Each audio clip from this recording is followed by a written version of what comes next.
Saya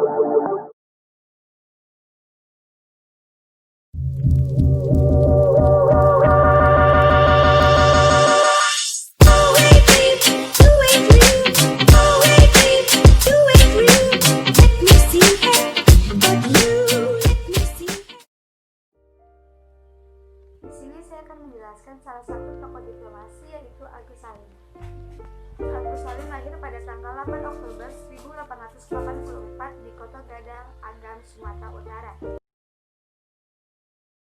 Dia terlahir menjadi anak keempat dari pasangan Sultan Muhammad Salim dan Siti Zainab, yang memiliki nama asli Mashhadul Haq yang berarti pembela kebenaran.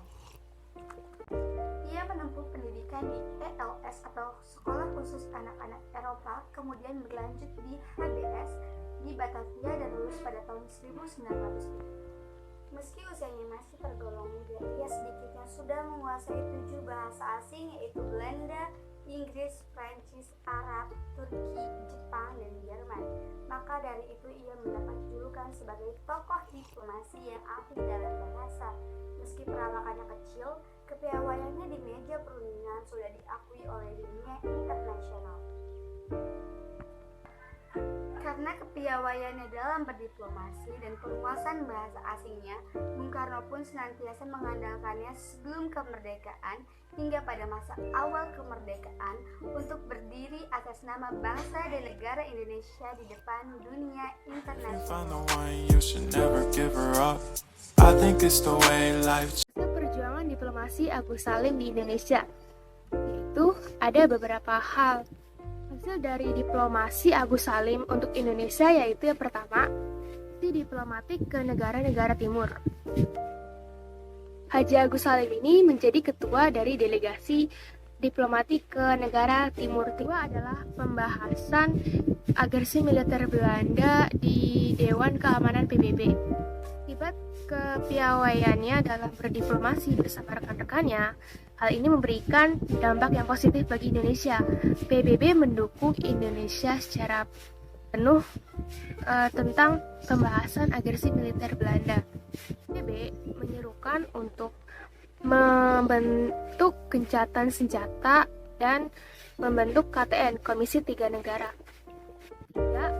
Jabatan Haji Agus Salim setelah Indonesia merdeka. Jadi setelah Indonesia merdeka itu merupakan mempunyai kepemimpinan yang presidensial. Ini kepemimpinan Indonesia di bawah presiden, yaitu presiden sebagai kepala negara dan kepala pemerintahan. Nah, pemerintahan Indonesia pada zaman Soekarno itu merupakan presidensial, jadi sentral dan tidak boleh diganggu. Maka Soekarno menciptakan dewan-dewan pembantunya juga, yaitu yang pertama DPR, MPR, dan Dewan Pertimbangan Agung. Nah, Haji Agus Salim ini mendapat kedudukan di Dewan Pertimbangan Agung. Di jabatan yang diberi oleh Presiden Soekarno, sayangnya tidak lama di pangkunya. Kemudian ia beralih profesi menjadi Menteri Muda Luar Negeri pendamping Menteri Luar Negeri, yaitu Sultan Syahrir. Dan ia menjadi penasihat Menteri Luar Negeri dan penasihat Muhammad Hatta. Ia diberikan jabatan sebagai penasihat Menteri Luar Negeri karena dia merupakan seorang yang mempunyai beberapa pengalaman banyak saat berdiplomasi untuk memerdekakan atau berjuang demi bangsa Indonesia ini. Ini beliau wafat pada tahun dan tanggal 4 November 1954 dan dimakamkan di Taman Makam Pahlawan di Kalibata, Jakarta, dan dijadikan atau diberi gelar seorang pahlawan bangsa atas jasa-jasanya yang banyak untuk bangsa Indonesia. Beliau diberi gelar Pahlawan Indonesia atas keputusan Presiden nomor 697 tahun 1961 pada tanggal 27 Desember 1961. Tokoh selanjutnya adalah Bapak Sumitro Jojo Hadikusumo. Beliau merupakan salah satu tokoh yang cukup terkenal di Indonesia karena merupakan Bapak Menteri Keuangan sekaligus pendiri Bank Negara Indonesia dan juga anggota DPAS pertama. Beliau juga pernah menjadi anggota BPUPKI pada masanya. Beliau lahir di Kebumen, Jawa Tengah pada tanggal 29 Mei tahun 1917. Beliau juga merupakan ayah dari tokoh Prabowo Subianto. Sumitro Jojo Hadikusumo merupakan anak pertama dari 5 bersaudara. Dalam diri Sumitro mengalir darah ningrat atau Raden Jawa. Dari pihak ayahnya, Sumitro adalah generasi keempat dari Raden Tumenggung Kartanegara, yaitu salah seorang komandan perang Diponegoro pada tahun 1825 sampai 1830. Dan dari pihak ibunya, Sumitro juga keturunan ningrat, yaitu Raden Tumenggung Wiroreno yang dikenal sangat anti kompeni. Namun meskipun demikian, kakek, nenek, ayah, dan ibu Sumitro terlukis kurang beruntung dari kehidupan ekonominya.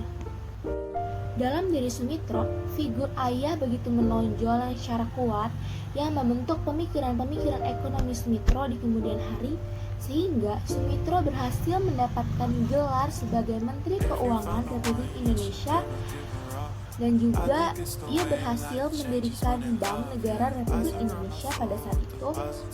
Sumitro berasal dari keluarga yang memiliki perhatian besar terhadap pendidikan. Pada saat ia pulang di Indonesia pada tahun 1946, ia pernah diangkat menjadi staf oleh Perdana Menteri Sultan Syahrir. Lalu ia juga pernah bergabung ke Partai Sosialis yang dipimpin oleh Syahrir bersama Amir Syarifuddin. Nah, pada masa Orde Baru atau di eranya Bapak Soeharto, Sumitro diangkat sebagai Menteri Perdagangan pada tahun 1968 sampai 1972 dan juga pernah diangkat sebagai Menteri Negara Riset pada tahun 1972 sampai 1978. Sumitro sangat amat menekankan kebebasan untuk memilih kepada anak-anaknya, bukan hanya memilih untuk menentukan pasangan hidup, namun ia sangat membebaskannya memilih dalam menentukan karir. Sehingga akhirnya Sumitro meninggal dunia di Rumah Sakit Dharma Nugraha, Jakarta Timur pada tanggal 9 Maret 2001 di usianya yang ke-84 tahun karena menderita penyakit jantung dan penyempitan pada pembuluh darah. Peran diplomasi Sumitro. Peran diplomasi Sumitro terjadi pada saat Sumitro dan Mr. Zairin hadir di persidangan Dewan Keamanan Perserikatan Bangsa-Bangsa atau PBB di Court House, London, 17 Januari 1946. Setelah mengikuti persidangan tersebut, Sumitro dan Mr. Zairin kembali ke Jakarta, dan setelah itu Sumitro bersama Sultan Syahrir dan Bapak Zairin menyusun argumentasi baru untuk berbicara di Belanda pada tanggal 14 Maret 1946. Sumitro, Sultan Syahrir, Haji Agus Salim, Charles Tambu, dan Sujatmoko hadir di sidang Dewan Keamanan PBB di Danau terhadap agresi militer Belanda pada 21 Juli 1947. Dan masalah tersebut dibawa ke Dewan Keamanan PBB oleh India dan Australia. Lambertus Nicodemus Palar atau yang lebih dikenal dengan LN Palar adalah salah satu tokoh penting dalam perjuangan kemerdekaan Indonesia, terutama dalam ranah perjuangan melalui diplomasi. LN Palar lahir di Tomohon, Sulawesi Utara pada 5 Juni 1900. Dan pada umur yang ke-28 tahun, ia menempuh pendidikan di Universitas Amsterdam sambil bekerja di kota tersebut. Sebelumnya, ia sempat sekolah mulo di Tondano dan AMS di Yogyakarta, serta ITB pada 1922, namun tidak selesai. Kemudian ia menikah dengan Joanna Petronella Volmers dan pada 1938 ia menjadi Ketua Seksi Indonesia di Partai Sosial Demokratik Belanda atau yang disingkat dengan SDAP. LN Palar ini juga dikenal sebagai Babe Palar. Ia menjabat sebagai Wakil Republik Indonesia dalam beberapa posisi diplomat termasuk perwakilan Indonesia di Perserikatan Bangsa-Bangsa atau PBB. Peran Palar dalam perjuangan diplomasi adalah merintis pengakuan internasional Republik Indonesia di PBB. Beliau juga pernah menjabat sebagai Wakil Republik Indonesia di Perserikatan Bangsa-Bangsa atau yang disingkat dengan PBB. Palar dan Sumitro Jojo Hadikusumo pergi terbang ke New York untuk menjalin kerjasama ekonomi dengan Amerika Serikat. atas undangan Perdana Menteri India yaitu Jawaharlal Nehru, LN Palar hadir dalam konferensi Inter-Asia di New Delhi pada tanggal 20-23 Januari 1949 yang mengupas tentang persoalan Indonesia. Forum sepakat meminta PBB untuk secepatnya turun tangan. Sultan Syahrir lahir di Padang Panjang, Sumatera Barat pada tanggal 5 Maret 1909. Sultan Syahrir menyelesaikan pendidikan SD dan SMP atau Mulo di Medan pada tahun 1926. Setamat dari Mulo, Syahrir masuk sekolah lanjutan atas atau AMS di Bandung. Setamat dari AMS, Syahrir melanjutkan studi ke Fakultas Hukum di Universitas Amsterdam, Leiden, Belanda. Pada 20 Februari 1927, Syahrir termasuk dalam 10 orang penggagas pendirian Perhimpunan Pemuda Nasionalis. Perhimpunan itu kemudian berubah nama jadi Pemuda Indonesia yang menjadi motor penyelenggara Kongres Pemuda Indonesia. Kongres monumental yang mencetuskan Sumpah Pemuda pada tahun 1928. Pada usia 36 tahun, Syahrir mulai memperjuangkan kedaulatan Republik Indonesia. Sebagai Perdana Menteri termuda di dunia, merangkap Menteri Luar Negeri dan Menteri Dalam Negeri. Saya akan menjelaskan peran yang dimiliki oleh Sultan Syahrir. Dalam persiapan kemerdekaan Indonesia, ia melakukan kegiatan penculikan yang bertujuan untuk menculik Insinyur Soekarno dan Muhammad Hatta, dikarenakan Sultan Syahrir telah mengetahui kekalahan Jepang dengan cara mendengar berita yang berasal dari stasiun radio yang berasal dari luar negeri. Kemudian ia bersama dengan rekan-rekannya membawa Insinyur Soekarno dan Muhammad Hatta ke wilayah Rengas Dengklok dengan tujuan untuk mempercepat kemerdekaan dari Negara Kesatuan Republik Indonesia. Kegiatan yang dilakukan oleh Sultan Syahrir tersebut berguna untuk melakukan pemaksaan guna menyegarkan kemerdekaan yang dimiliki oleh Indonesia. Akan tetapi, dalam kegiatan tersebut pula terdapat penolakan yang dilakukan oleh Insinyur Soekarno dan Muhammad Hatta, dikarenakan mereka ingin mendapatkan info dari Jepang terlebih dahulu ketika akan melakukan pelaksanaan kemerdekaan di Indonesia sesuai dengan prosedur yang ada. Sultan Syahrir kemudian mendesak Soekarno dan Muhammad Hatta untuk mendeklarasikan kemerdekaan Indonesia pada tanggal 15 Agustus 1945. Desakan itu juga didukung oleh para pemuda ketika itu. Namun Soekarno-Hatta tidak setuju karena mereka tetap mengikuti hasil keputusan Panitia Persiapan Kemerdekaan Indonesia atau PPKI yang mendeklarasikan kemerdekaan pada 24 September 1945. Pemuda kala itu menerima kekecewaan atas sikap yang dikeluarkan Soekarno-Hatta. Kekecewaan itu berujung pada penculikan Soekarno-Hatta dan dibawa ke Rengas Dengklok pada 16 Agustus 1945. Pasca kemerdekaan Indonesia, Sultan Syahrir dipercaya menjadi Perdana Menteri pertama Republik Indonesia. Ia menjabat sebagai menteri termuda di dunia dengan usia 36 tahun. Bahkan, beliau juga rangkap jabatan sebagai Menteri Luar Negeri dan Menteri Dalam Negeri pada saat itu. Sultan Syahrir juga dikenal sebagai sosok penting dalam perumusan kemerdekaan Indonesia. Ia juga merupakan perancang dari perubahan kabinet presidensil menjadi kabinet parlementer di Indonesia. Sebagai Perdana Menteri, Sultan Syahrir telah melakukan perombakan kabinet sebanyak 3 kali, yaitu Kabinet Syahrir 1, 2, dan 3. Dalam kancah internasional, beliau juga dikenal sebagai ahli diplomasinya konsisten dalam memperjuangkan kedaulatan tanah air.